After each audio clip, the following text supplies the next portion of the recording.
അസ്സലാമു അലൈക്കും വറഹ്മത്തുള്ളാഹി. ഇന്നത്തെ വിഷയം എന്താ വെച്ചാൽ നമ്മുടെ ജീവിതത്തിലെ മുൻകാലങ്ങളിൽ നമ്മുടെ ജീവിതം സന്തോഷകരമായിട്ടും എന്താ പറയണ്ടേ അത്രയും സന്തോഷത്തിൽ പോയൊരു ജീവിതം പെട്ടെന്ന് താളം തെറ്റി എപ്പോഴും വഴക്കും അടിയും കുലുമാലുമായിട്ട് പോകുമ്പോൾ ആകെ മനോവിഷമത്തിലാവുന്ന ഒരു സംഗതിയുണ്ട്. ആ ഒരു സംഗതി അതുപോലെ തന്നെ കച്ചവടം നല്ല ഹൈറായ രീതിയിലുള്ള കച്ചവടം പെട്ടെന്ന് ഒന്നും ഇല്ലാണ്ടാവുന്നത്. അതുപോലെ തന്നെ നമ്മുടെ മക്കൾ നല്ല പഠിക്കുന്ന മക്കളായിരിക്കും.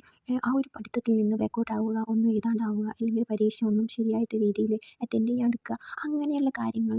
അപ്പോൾ ഈ ഒരു ജീവിതം മുന്നേ നല്ല ഹൈറായ രീതിയിൽ ഉണ്ടായതെല്ലാം താളം തെറ്റി ഇടങ്ങാറാക്കുന്ന ഒരു രീതിയിൽ നിന്ന് ഇടങ്ങാറാക്കുന്ന ഒരു രീതിയാണ് സിഹ്ർ, കണ്ണേർ എന്നൊക്കെ പറയുന്നത്. സിഹ്ർ എന്ന് പറയുന്നത് മറ്റൊരാളെ നശിപ്പിക്കുന്ന ഒരു രീതിയാണ്. ഒരിക്കലും നമ്മളെ മനസ്സിൽ പോലും തോന്നാത്ത വിധമായിരിക്കണം എത്ര വലിയ ശത്രുക്കളായാലും നമ്മൾ അങ്ങനെ ഒരു കാര്യം ചിന്തിക്കുക പോലും ചെയ്യരുത്. മുത്തുനബി സ്വല്ലല്ലാഹു അലൈഹി വസല്ലം ശപിച്ച ഒരു കാര്യമാണ്. അങ്ങനത്തെ ഒരു രീതി, ആ ഒരു മനസ്സങ്ങനെ പോകരുത്. എപ്പോഴും ദുആ ചെയ്യണം. മറ്റൊന്ന് കണ്ണേറാണ്. കണ്ണേറെന്ന് വെച്ചാൽ നമ്മളൊരു അത്രയും ഭംഗിയുള്ള ഒരു കാര്യം കാണുമ്പോൾ നല്ല ഭംഗിയുണ്ടല്ലോ എന്ന് ആസ്വദിച്ചു പോകും, ആസ്വദിക്കും, അതിന് കണ്ണേറെന്ന് പറയും. അപ്പോൾ അത് തട്ടിപ്പോവും. അത് മനഃപൂർവ്വം അല്ലെങ്കിലും ആയി പോകുന്നതാണ് ചിലത്. അപ്പോൾ കണ്ണീർ സത്യമാണ്. നബി സല്ലല്ലാഹു അലൈഹി വസല്ലം തന്നെ പറഞ്ഞിട്ടുണ്ട് സത്യമാണെന്ന്. അപ്പോൾ അതൊക്കെ നമ്മൾ അറിയാതെയും അറിഞ്ഞുണ്ട്, പക്ഷെ അറിയാതെ ആയിപ്പോകുന്നതാണ്. അപ്പോൾ അതിൽ നിന്നൊക്കെ രക്ഷപ്പെടാൻ മഹാന്മാർ പഠിപ്പിക്കുന്ന ഖുർആൻ ആയത്തുകളുണ്ട്. അപ്പോൾ ഇന്നത്തെ വിഷയം എന്താ വെച്ചാൽ നമ്മൾ വീടുകളിൽ, അല്ലെങ്കിൽ നമ്മുടെ കച്ചവടത്തിൽ, അല്ലെങ്കിൽ നമ്മുടെ ദാമ്പത്യ ജീവിതത്തിൽ, അല്ലെങ്കിൽ നമ്മുടെ മക്കളെ പഠിപ്പിൻ്റെ കാര്യത്തിൽ, എന്ത് കാര്യത്തിലായാലും കണ്ണീർ, സിഹ്ർ ഇങ്ങനെയുള്ള കാര്യങ്ങൾ കടന്നു വരാതിരിക്കാൻ എന്തൊക്കെ ചെയ്യണം എന്നതാണ് പറയാൻ പോകുന്നത്. അപ്പോൾ നമ്മൾ ചെയ്യേണ്ട കാര്യങ്ങൾ ചെയ്തു കഴിഞ്ഞാൽ നമുക്ക് ആപത്തും ഇങ്ങനെയുള്ള കാര്യങ്ങൾ നമുക്കൊരു കാവലായി മാറും. എന്താ ചെയ്യേണ്ടതെന്ന് വെച്ചാൽ രാവിലെ 17 തവണ ആയത്തുൽ കുർസി ഓതുക.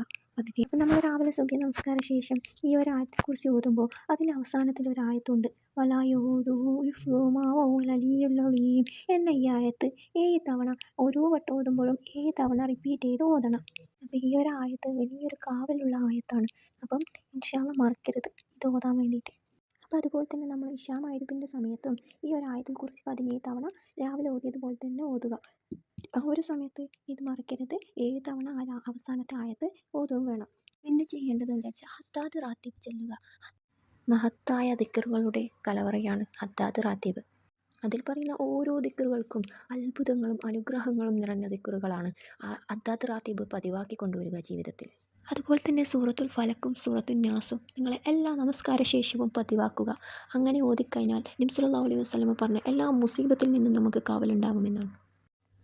മുഹമ്മദ് മുസ്തഫ സല്ലല്ലാഹു അലൈഹി വസല്ലമക്ക് ഒരു ബുദ്ധിമുട്ട് വന്നപ്പോൾ അള്ളാഹു തആല ഇറക്കിക്കൊടുത്ത സൂറത്തുകളാണ് സൂറത്തുൽ ഫലക്കും സൂറത്തുൻ നാസും. അതുകൊണ്ട് തന്നെ എല്ലാ മുസീബത്തിൽ നിന്നും നമുക്ക് കാവലുണ്ടാവും. ഈ കണ്ണീറായാലും സിഹ്റായാലും അങ്ങനെയുള്ള എല്ലാ ബുദ്ധിമുട്ടുകളിൽ നിന്നും നമുക്ക് കാവലുണ്ടാവുന്നതാണ്.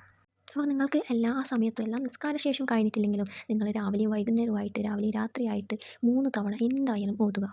അതുപോലെ തന്നെ നബി സല്ലല്ലാഹു അലൈഹി വസല്ലം വുളൂ ചെയ്ത് രാത്രി ഉറങ്ങാൻ നേരം വുളൂ ചെയ്തതിന് ശേഷം ബെഡിലിരുന്നു കൊണ്ട് ഫാത്തിഹയും ഇഖ്ലാസും സൂറത്തുൽ ഫലക്കും സൂറത്തുൻ നാസും ഓതി കയ്യിലോതി മന്ത്രിച്ചതിന് ശേഷം 3 തവണ ശരീരം തടവുമായിരുന്നു. എല്ലാ മുസീബത്തെല്ലാം ഇടങ്ങാറ് നീങ്ങി പോകാൻ വേണ്ടിയിട്ട്. അതുപോലെ അതിന് ശേഷം ചെയ്യേണ്ടത് സൂറത്തുൽ ബഖറയിലെ 106-ാമത്തെ ആയത്ത് 35 തവണ സുബ്ഹി നമസ്കാര ശേഷവും മഗ്‌രിബ് നമസ്കാര ശേഷവും ഓതുക.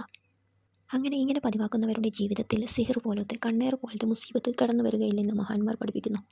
ഇതൊക്കെ മൊത്തമായിട്ട് ഓതണം എന്നല്ല, ഇതിലേതെങ്കിലുമൊക്കെ ജീവിതത്തിൽ പതിവായി കൊണ്ടുവരിക. അതിൽ തന്നെ നിങ്ങളുടെ എല്ലാ മുസീബത്തും നീങ്ങിക്കിട്ടും. നിങ്ങൾക്ക് ഏതാണോ ചെയ്യാൻ പറ്റുക ആ ഒരു രീതി, ഏതായത്താണോ ഏത് സൂറത്താണോ നിങ്ങൾക്ക് എളുപ്പം അത് ഓതുക.